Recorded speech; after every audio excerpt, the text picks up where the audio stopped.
Assalamualaikum students, you are watching M Ahmed Nazir YouTube channel.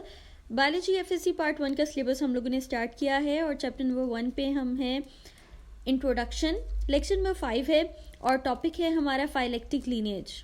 अच्छा जी, आपको पता है कि बायोडाइवर्सिटी, ठीक है, एक पहले भी आप लोग शायद पढ़ चुके हों, उसके बारे में हम पढ़ेंगे। फाइलेक्टिक लीनेज को पढ़ने के लिए बायोडाइवर्सिटी क्या है? Bio means life and diversity mean variety, यानी कि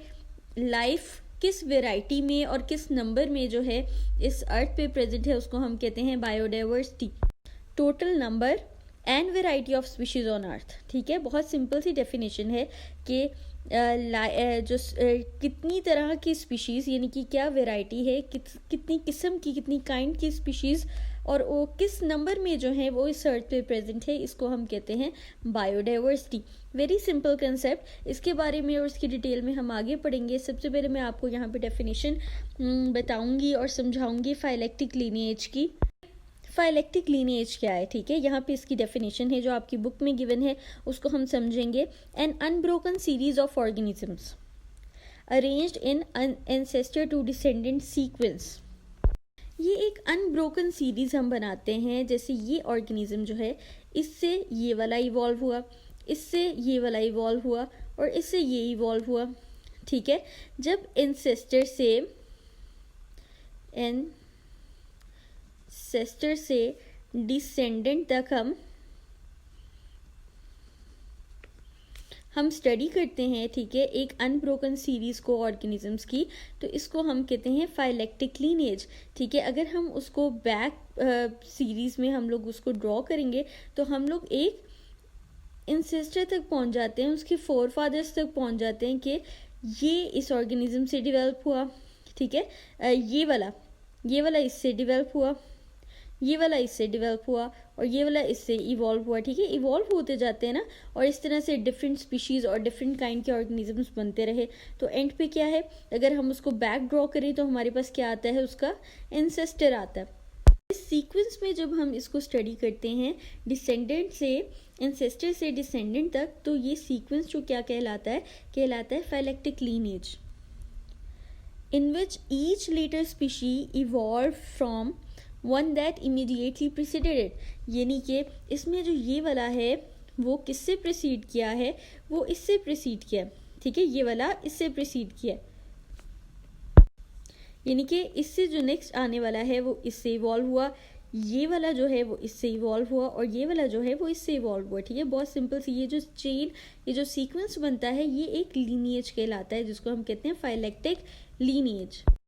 ये एक इंसेस्टर से डिसेंडेंट स्टडी है, ठीक है, यानी कि हम लोग इंसेस्टर से डिसेंडेंट की तरफ जब मूव करते हैं तो जो लीनिएज, जो सीरीज बनती है, उसको हम फाइलेक्टिक लीनिएज कहते हैं। और जब हम बायोलॉजिस्ट ने, साइंटिस्ट ने जब भी स्टडी किया इस फाइलेक्टिक लीनिएज को, तो हम क्या रिजल्ट पे पहुंचते हैं कि इन सब का एक कॉमन रीजन है, यानी कि जितनी भी लाइफ फॉर्म्स हैं इस अर्थ पे वो सारी किससे बनी है, एक कॉमन इंसेस्टर है उनका। यानी कि यहाँ पे एक मैं ट्री आपको दिखा रही हूँ, उससे हम समझेंगे और हमें पता चलेगा।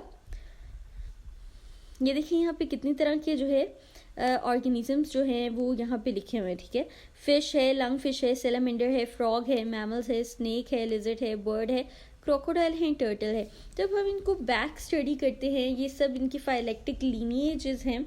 तो हम लोग को पता चलता है कि इनका इंसेस्टर जो था वो कॉमन था, यानी कि एक बैक्टीरिया है, ठीक है, उससे कॉम्प्लेक्स कुछ बना, ठीक है, एक और तरह का बैक्टीरिया बन गया, ठीक है, उससे किसी और तरह का प्रोटोजोआ बन गया, ठीक है, उससे एल्गी बन गए,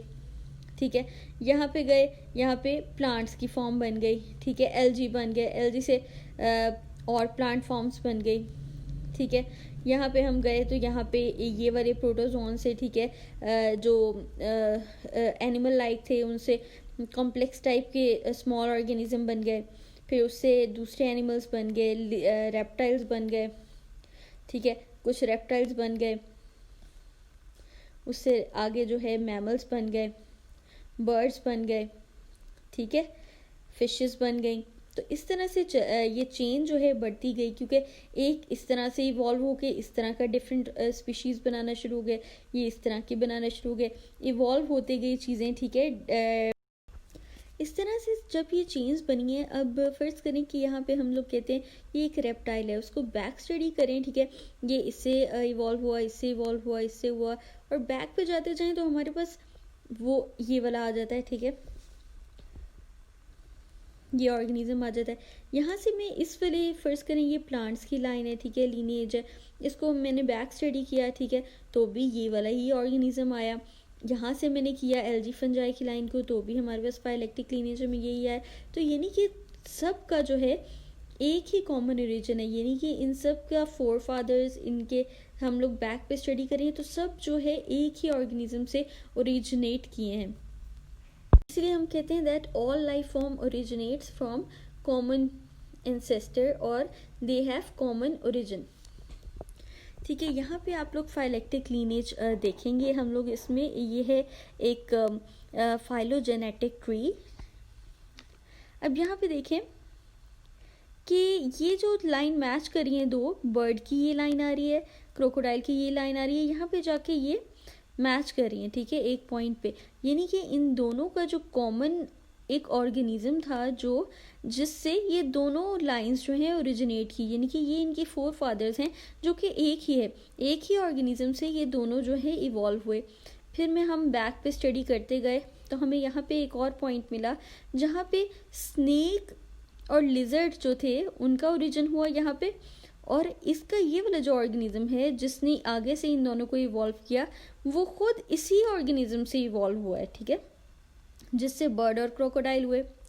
फिर इसको बैक पे स्टडी किया तो यहाँ पे हमें वो पॉइंट मिला जिससे ये चारों और मैमल्स, यानी कि ये सारे जो हैं birds, reptiles, snake, lizard, crocodile तो रेप्टाइल्स में आते हैं, ठीक है, और उसके अलावा मैमल्स, ये सारे भी इस ऑर्गेनिज्म से जो है ओरिजिनेट हुए, यानी कि ये है इनका इंसेस्टर। उससे बैक पे में हम लोगों ने उसके इंसेस्टर को स्टडी किया तो यहाँ पे एक पॉइंट मिला जिसमें टर्टल्स भी यहाँ पे हुए, इसी ऑर्गेनिज्म से इवॉल्व हुए थे, और ये सब भी। उससे बैक पे इसके इंसेस्टर को हम लोगों ने स्टडी किया तो एक पॉइंट आया जिसमें ये सब और सेलेमेंडर फ्रॉग से इवॉल्व होने वाला ऑर्गेनिज्म भी जो था इस वाले ऑर्गेनिज्म से इवॉल्व हुआ, यानी कि ये सारे जो थे वो इस ऑर्गेनिज्म, ये उनका जो है फोर फादर है, ठीक है, इस ऑर्गेनिज्म से ये सारे इवॉल्व हुए। इस तरह से बैक जब हम इसको स्टडी करते रहे तो हमें ये सीक्वेंस मिला, ठीक है, और हम लोग एक कॉमन एंसेस्टर के पास पहुंचे, यानी कि ये ऐसा कॉमन ऑर्गेनिज्म है जिसने आहिस्ता आहिस्ता इन सब ऑर्गेनिज्म को इवॉल्व किया। ये कॉमन एंसेस्टर है जिससे ये सब जो है इवॉल्व हुए, ठीक है, और ये जो है ये लीनेजेस कहलाती हैं, यानी कि इस क्रोकोडाइल की जो लीनेज बनती है, यानी कि ये जिस ऑर्गेनिज्म से बनता रहा है, यानी कि जो इसके फोर फादर से, उसको हम कॉमन ओरिजिन तक जब ड्रॉ करते हैं, एक सीक्वेंस को ड्रॉ करते हैं, उसको पढ़ते हैं तो उसको हम क्या कहते हैं, उसको कहते हैं फाइलेक्टिक लीनेज। आपको फाइलेक्टिक लीनेज की समझ आ चुकी होगी, बायोडाइवर्सिटी की भी समझ आ चुकी होगी कि बायोडाइवर्सिटी क्या है, life, variety of life and number of species present on earth is called as biodiversity. Scientist की स्टडी के अकॉर्डिंग उनकी एक एक्सपेक्टेड अमाउंट है स्पीशीज़ की कि इस अर्थ पे जो है ना इतने जो जानदार हैं, इतनी टाइप की स्पीशीज़ जो हैं वो प्रेजेंट हैं। साइंटिस्ट कहते हैं कि एक एस्टिमेटेड अमाउंट जो है वो है 5 to 30 मिलियन, यानी कि 5 से 30 मिलियन तक की स्पीशीज़ जो हैं इस अर्थ पे प्रेजेंट हैं, ठीक है, और इसमें से जो हम जानते हैं, हम जितनी स्पीशीज़ के बारे में जाने हैं अभी तक वो हैं 2.5 मिलियन, यानी कि 5 मिलियन जो कि लीस्ट अमाउंट है, यानी कि हम कहते हैं कम से कम 5 से 30 मिलियन स्पीशीज़ तो इस दुनिया पे हैं ही हैं, ठीक है, तो उससे भी आधी यानी कि 2.5 मिलियन स्पीशीज़ को अभी तक हम लोगों ने जाना है, और उसकी रेशियोज बताएंगे, उसकी परसेंटेजेस बताएंगे कि जिन स्पीशीज़ को हम लोग जान चुके हैं अभी तक उसमें इंसेक्ट्स कितने हैं, वेस्कुलर प्लांट्स कितने हैं, एनिमल्स कितने हैं, फंजाई, एल्गी और प्रोटोजोन्स, ठीक है जी। तो इंसेक्ट हमारे पास 53.1% है, यानी कि 2.5 मिलियन में 53.1 यानी कि आधी से ज़्यादा जो परसेंटेज है वो इंसेक्ट की है, इतने ज़्यादा स्पीशीज़ जो हैं इंसेक्ट की प्रेजेंट है इस अर्थ पे। वेस्कुलर प्लांट जो है वो 17.6% हैं, और एनिमल्स हैं 19.9%, 9.4% जो है वो फंजाई, एल्गी और